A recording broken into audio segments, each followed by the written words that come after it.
नमस्कार, स्वागत है आपका हमारे चैनल में। मैं रानी गुप्ता आपके साथ। बड़ी खबर सामने आ रही है। आपको बता दें कि अरविंद केजरीवाल लगातार विधानसभा चुनाव हो या फिर लोकसभा का चुनाव हो, लगातार वो और उनकी पार्टी जमानत जब्त कराते हुए हर स्टेट में नजर आई है। इसके बावजूद जो सपना है अरविंद केजरीवाल का, वो कहीं ना कहीं 2024 को लेकर के शुरू हो गया है और वो खुद अपने आप को पीएम पद का उम्मीदवार भी मानते हैं। इसी के साथ ही सीधे तौर पर देखा जाता है कि कैसे अरविंद केजरीवाल और मनीष सिसोदिया जो है वो टक्कर देते हुए दिखाई देते हैं प्रधानमंत्री मोदी को, और ये कहते हैं कि आने वाले भविष्य में जो लड़ाई होगी, यानी कि 2024 का जो चुनाव होगा, वो प्रधानमंत्री नरेंद्र मोदी और अरविंद केजरीवाल के बीच का होगा। यानी कि तमाम पार्टियों को नजरअंदाज करते हुए आम आदमी पार्टी अपने आप को ये दावा करती है कि वो नेशनल पार्टी बन चुकी है और 2024 में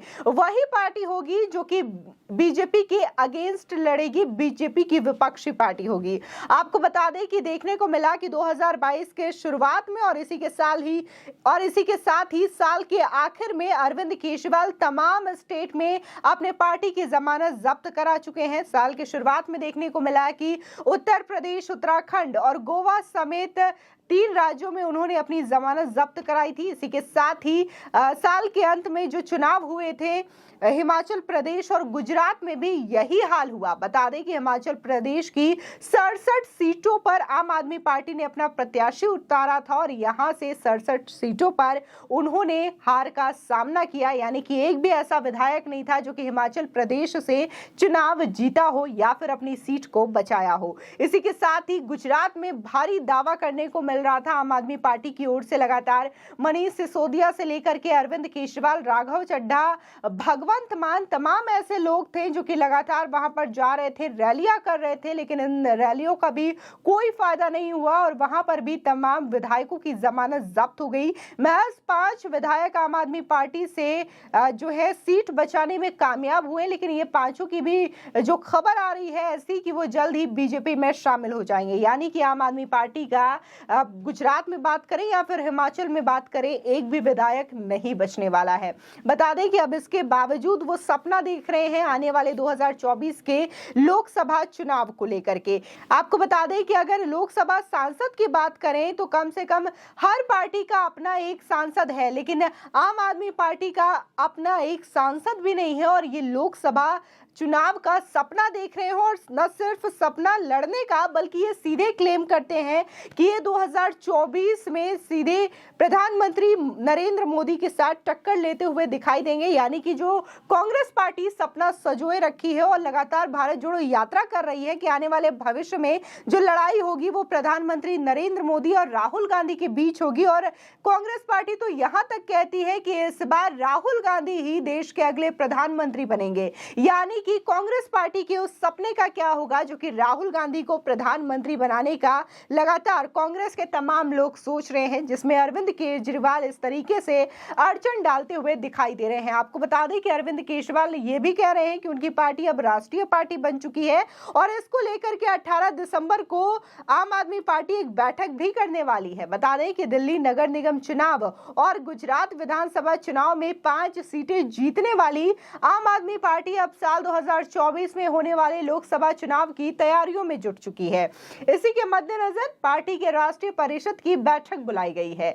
यह बैठक 18 दिसंबर को होने वाली है। बता दें कि राष्ट्रीय परिषद की इस बैठक में आपके देश भर के जनप्रतिनिधियों सहित कई राज्यों के नेता भी शामिल होने वाले हैं। बता दें कि इस बैठक में साल 2024 में होने वाले लोकसभा चुनाव को ध्यान में रखते हुए आम आदमी पार्टी की तैयारियों को लेकर चर्चा की जाएगी। गुजरात विधानसभा चुनाव में लगभग 13% वोट पाने के बाद आम आदमी पार्टी राष्ट्रीय पार्टियों की श्रेणी में शामिल होने वाली है। बता दें कि पार्टी के लिए ये उपलब्धि बेहद खास है। इसका जो शोर है वो लगातार देखने को मिल रहा है कि अरविंद केजरीवाल भी लगातार इसी पर बात करते हुए दिखाई देते हैं, मनीष सिसोदिया भी इसी पर बात करते हुए दिखाई देते हैं।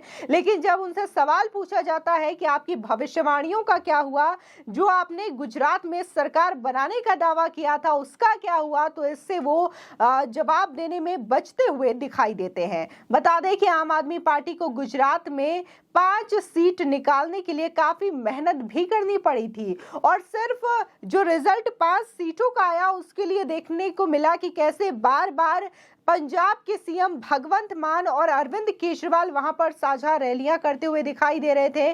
और इसी के साथ ही न सिर्फ उन्होंने हिंदू विरोधी बयान दिए बल्कि जो उनके प्रदेश अध्यक्ष हैं गोपाल इटालिया, उनके भी कई सारे ऐसे वीडियोस वायरल हुए जो कि हार की एक मेन वजह मानी जा रही है। आपको बता दें कि गोपाल इटालिया कई तरीके से हिंदू विरोधी बयान देते हुए देखे गए थे वीडियोस में। इसी के साथ ही उन्होंने प्रधानमंत्री मोदी और उनकी मां जो कि 100 साल की उम्र की हैं उनको भी नहीं बख्शा, उनके खिलाफ भी कई सारी आपत्तिजनक शब्दों का इस्तेमाल किया था। और यही वजह थी कि गोपाल इटालिया को भी अपनी सीट से हाथ धोना पड़ा था। आपको बता दें कि अरविंद केजरीवाल के साथ साथ पार्टी के दिग्गज नेता विधानसभा चुनाव के दौरान जमकर प्रचार करते हुए भी दिखाई दिए थे। गुजरात विधानसभा चुनाव की अगर बात करें तो आम आदमी पार्टी ने कांग्रेस को तगड़ा नुकसान पहुंचाया है। बता दें कि लोग ये कह रहे हैं कि आम आदमी पार्टी आई तो थी गुजरात में चुनाव लड़ने के लिए, गुजरात में सरकार बनाने के लिए, लेकिन उसको जाना जाएगा तो इस नाम से कि उसने पार्टियों का वोट काटा है, खासकर कांग्रेस पार्टी का वोट काटा है और उसे नुकसान पहुंचाया है। यहाँ पार्टी की कांग्रेस के वोट बैंक में सेंध लगाई और जो वोट देश की सबसे पुरानी पार्टी को पड़ने वाला था वो वोट अपने खाते में कन्वर्ट किया और 5 सीट जीत गई। इस बार गुजरात चुनाव में आम आदमी पार्टी पूरे दमखम के साथ उतरी और पार्टी के संयोजक अरविंद केजरीवाल ने ताबड़तोड़ कई सारी रैलियां भी की। अरविंद केजरीवाल ने गुजरात में हर समाज के अंतिम व्यक्ति तक अपनी पहुंच बनाई, हर तबके के लिए कई सारी घोषणाएं की, फ्रीबीज देने की कोशिश की, फ्री की बिजली के बारे में कहा, महिलाओं को भत्ता देने के बारे में कहा और यहां तक कि पंजाब में सरकार जो अभी हाल ही में बनी है उसका भी उदाहरण अरविंद केजरीवाल ने दिया। लेकिन देखने को मिला कि गुजरातियों ने सीधे तौर पर अरविंद केजरीवाल को खारिज कर दिया, उनकी जो फ्रीबीज हैं उनको कैंसिल कर दिया और जो सरकार चुनी उन्होंने एक बार फिर से बीजेपी की सरकार 27 साल के बाद फिर से गुजरात में बनती हुई दिखाई दी। बता दें कि चुनाव प्रचार के दौरान ही 27 नवंबर 2022 को अरविंद केजरीवाल ने भरी प्रेस कॉन्फ्रेंस में कागज पर लिख कर दिया था कि इस बार गुजरात में आपकी सरकार बनेगी और केजरीवाल ने कहा कि ये मेरी भविष्यवाणी है, लिख कर रख लो। चुनाव प्रचार खत्म हुआ और 5 दिसंबर को वोट डाले गए और 8 दिसंबर को जब वोटों की गिनती खत्म हुई तो आम आदमी पार्टी को मात्र 5 सीटें ही मिली, लेकिन 35 जगहों पर वो कांग्रेस को दूसरे नंबर में खिसकाने में कामयाब भी रही। हालांकि ये देखना दिलचस्प रहा इस गुजरात चुनाव में कि आम आदमी पार्टी ने भले ही इतनी ज्यादा मेहनत की थी लेकिन इस मेहनत में उन्हें कोई खास मुनाफा नहीं हुआ और जो स्थिति उनकी साल के शुरुआत में देखी गई उत्तर प्रदेश, उत्तराखंड और गोवा में, वही स्थिति एक बार फिर से हिमाचल प्रदेश और गुजरात में भी देखने को मिली। लेकिन इसके बावजूद लगातार अरविंद केजरीवाल हसीन सपने देख रहे हैं कि वो आने वाले 2024 में प्रधानमंत्री पद की उम्मीदवारी पेश करेंगे और साथ ही उनका तो यहां तक विश्वास है कि लोग उनको प्रधानमंत्री बना भी देंगे। फिलहाल आपकी इस खबर पर क्या राय है हमारे कमेंट सेक्शन में जरूर बताएं। आगे की और भी अपडेट के लिए चैनल को सब्सक्राइब करना ना भूलें।